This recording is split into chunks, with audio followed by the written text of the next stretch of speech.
2014. Saya mahasiswa dari Teknik Perangkat. Video ini saya buat untuk menyelesaikan tugas presentasi saya di mata kuliah komputer aplikasi dengan judul Cara Kerja Komputer dan Peralatan TIK dengan dosen pengampu Bapak Hari Pratama Fikna MPDT. So, langsung saja, ini dia video presentasi dari saya.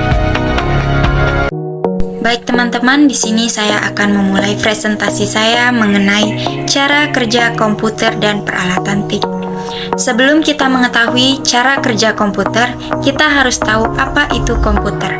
Komputer adalah peralatan elektronik yang dapat menerima masukan data, mengelola data, dan memberikan hasil pengeluaran, baik berupa audio, gambar, foto, teks, dan lain-lain. Komputer bekerja dengan peraturan-peraturan tertentu yang membutuhkan pemrograman sebagai alat perangkat lunaknya dan brainware sebagai pengendalinya. Proses kerja komputer memiliki siklus, yaitu input, proses, dan output secara berulang. Adapun alat yang mendukung proses kerja komputer yang pertama adalah modem. Apa sih itu modem? Modem adalah alat yang menerima sinyal analog dan mengubahnya menjadi sinyal digital, begitupun sebaliknya. Ada 4 langkah bagaimana cara kerja komputer. Yang pertama yaitu input. Input adalah data sebelum diproses. Ia berasal dari mikrofon, mouse, keyboard, dan lain-lain. Yang kedua yaitu penyimpanan data pada komputer. Bagaimana komputer menyimpan data input? Yang pertama adalah hardware, digunakan untuk penyimpanan dalam waktu panjang, sedangkan RAM digunakan untuk penyimpanan sementara. Yang ketiga yaitu pemrosesan.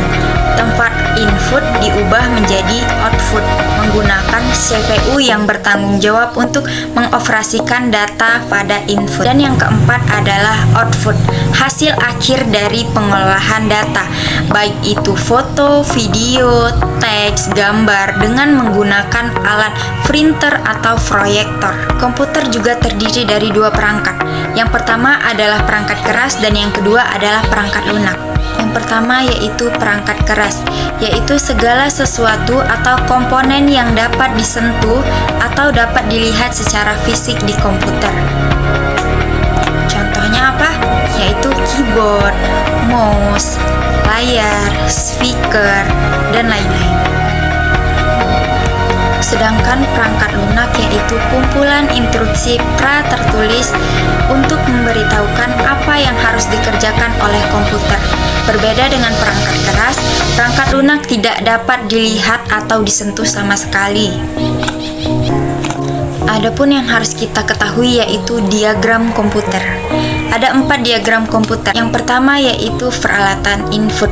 Contohnya keyboard, mouse, kamera digital, scanner, dan lain-lain. Dan kedua yaitu peralatan pemrosesan.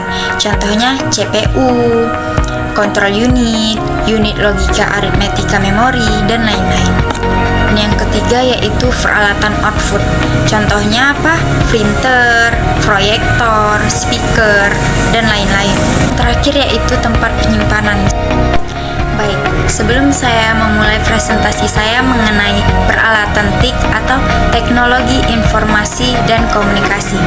Teknologi informasi yaitu meliputi segala hal sesuatu mengenai pemrosesan atau pengelolaan informasi. Sedangkan teknologi komunikasi yaitu alat yang membantu untuk mentransfer data dari perangkat satu ke perangkat lainnya. Adapun alat-alat TIK yaitu handphone, telepon, internet, dan lain-lain.